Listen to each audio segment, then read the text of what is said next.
je suis restée à Paris, mais j'ai quand même vécu dans d'autres pays, à Berlin notamment. D'accord. J'étais restée à peu près un an à Berlin.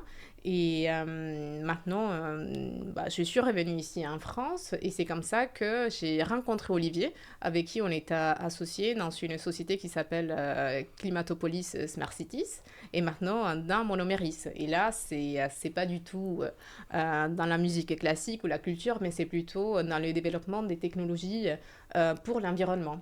Ok. On va y revenir juste après. Mais déjà, beau parcours. Merci. Tu as que 31 ans et tu as, comme tu l'as dit, déjà plein de vie en toi.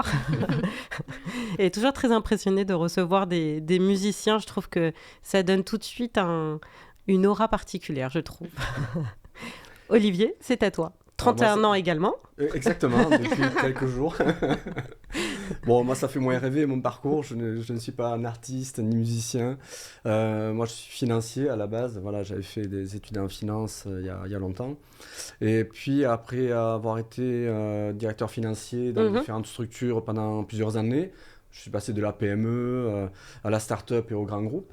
J'ai eu l'opportunité, en fait, de créer mon propre LBO. Ok. En fait, où j'ai fait, c'était en 2000, j'avais 29 ans, 30 ans, c'était en 2002, quelque chose comme ça. Et donc, j'ai fait une levée de fonds de 80 millions d'euros pour, Ah oui. avec évidemment des cofondateurs, des co-associés.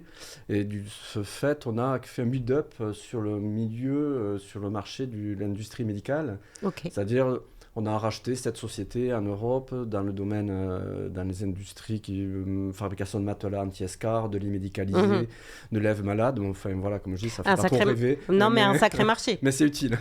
Et un sacré marché. Et un sacré marché, surtout dans une population vieillissante.